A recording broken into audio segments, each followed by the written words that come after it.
हमारे साथ खास बातचीत के लिए मौजूद है एलआईसी के एमडी राजकुमार।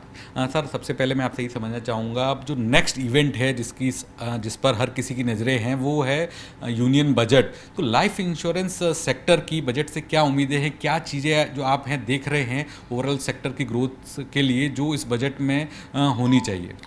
लाइफ इंश्योरेंस सेक्टर जो है वो कंपनीज हैं वो दो चीज़ों पे विशेष रूप से उनकी अपेक्षा है। एक तो यह है कि सेक्शन 80C में बहुत दिनों से को बढ़ाया नहीं गया। आज के दिन भी बहुत सारे लोग जो हैं सेविंग्स करते हैं इसलिए कि 80C सेक्शन के तहत उनको रियायत मिल सके। तो इन्फ्लेशन बढ़ती जा रही है तो एक केस बनता है कि उसको बढ़ाया जाए उस अमाउंट को। दूसरा है कि एनपीएस में जो इन्वेस्टमेंट होती हैं और एन्युटीज़ में जो इन्वेस्टमेंट होती हैं लाइफ इंश्योरेंस कंपनीज़ में, उसमें एक पैरिटी लाने की एक अपेक्षा है लाइफ इंश्योरेंस कंपनीज़ की बजट से। Yes sir.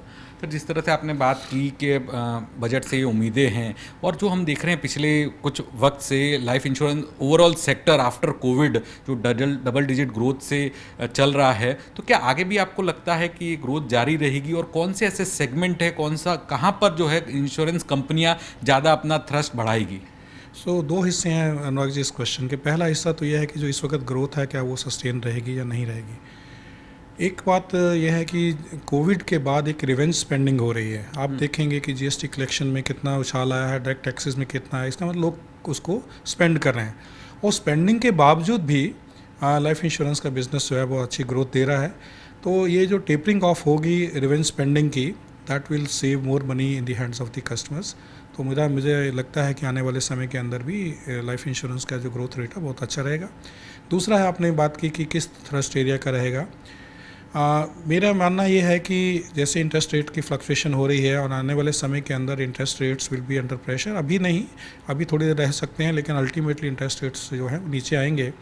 तो जाहिर है कि जो गारंटीड प्रोडक्ट्स हैं उनकी सेल ज़्यादा होनी चाहिए।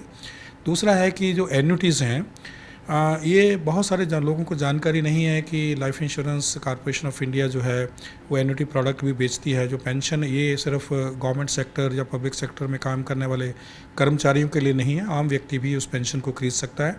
तीसरा है वेल्थ क्रिएशन के लिए, जो मेरा मानना है कि यूलिप पॉलिसी जो हैं जिसमें मार्केट की जो वैल्यू है वो भी मिलती है और रिस्क कवरेज भी मिलता है, वो एक प्रोडक्ट्स लोगों की जानकारी में ज़्यादा आ रहे हैं, उसमें काफ़ी ट्रैक्शन आ रहा है। और चौथा है जो टर्म प्रोडक्ट्स का है।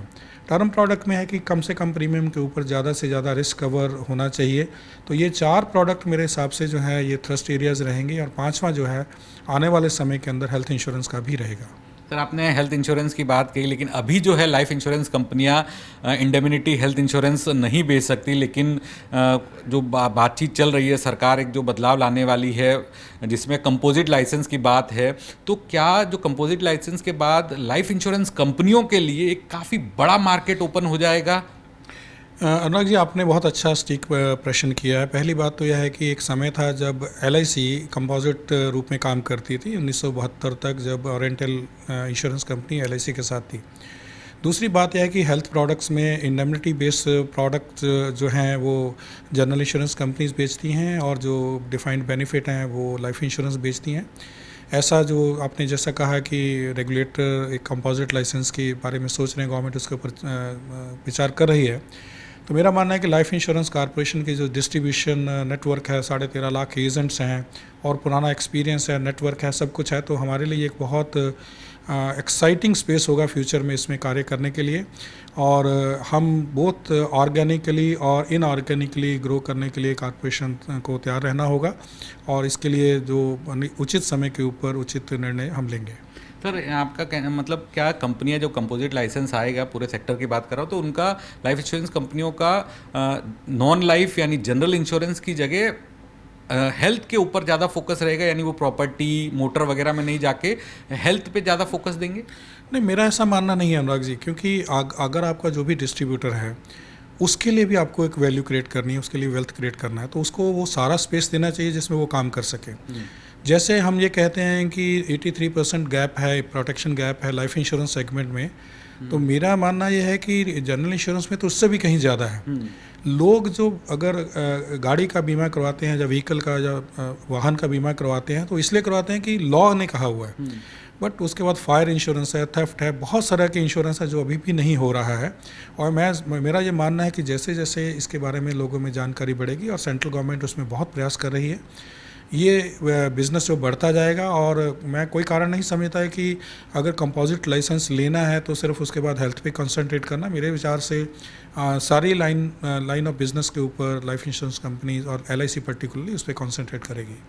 सर, एक चीज़ आपसे और समझना चाहूँगा। आपको LIC के अंदर 40 साल से ज़्यादा का वक्त हो गया, 40 साल से आप LIC के अंदर इंश्योरेंस को इवॉल्व होते हुए देख रहे हैं। तो इन 40 सालों में इंश्योरेंस कितना बदला है, कितनी ग्रोथ हुई है, और अगले जो हम 40 साल तो बहुत लंबा पीरियड हो जाएगा, लेकिन अगर हम अगले एक दशक की बात करें तो आप इंश्योरेंस इंडस्ट्री को, स्पेशली लाइफ इंश्योरेंस इंडस्ट्री को कितना और आगे बढ़ते हुए देख रहे हैं? अनुराग जी, मैंने 1984 में ज्वाइन किया था, तो उस वक्त भी लाइफ इंश्योरेंस को बेचना बहुत मुश्किल काम था, एक्सेप्टेबिलिटी नहीं थी। रूरल एरिया में पर्टिकुलरली LIC ने इसमें बहुत प्रयास किया है। परंतु अगर पूरे आंकड़ों का हम आज भी आंकलन करें तो आज भी लाइफ इंश्योरेंस बिजनेस जो है एक पुश प्रोडक्ट है, पुल प्रोडक्ट नहीं है। लोग खुद नहीं खरीदते हैं, बहुत कम खुद खरीदते हैं, ज़्यादातर इसको बेचना पड़ता है। लेकिन पिछले 40 साल में मैंने देखा है कि इसमें बहुत तरक्की हुई है। प्रीमियम जो सम एश्योर्ड से हम प्रीमियम पे आए, और जब सेक्टर खुला तो LIC भी लगभग 5,000 करोड़ का प्रीमियम करती थी। अभी कई गुना उससे 27-28 गुना से ज़्यादा प्रीमियम लास्ट ईयर हुआ है। जबकि मार्केट बढ़ गई है, प्राइवेट कंपनीज भी काम कर रही हैं, उसके बावजूद भी विस्तार हुआ है। लेकिन अगर हम पूरे भारत की आबादी की तुलना करें और वर्किंग पॉपुलेशन की, तो मुझे लगता है कि लगभग 20 से 22% प्रतिशत लोगों का ही आज तक बीमा हुआ है। आज भी लगभग 75 से 78% आबादी ऐसी है जिनको किसी न किसी रूप में लाइफ इंश्योरेंस मिलना चाहिए।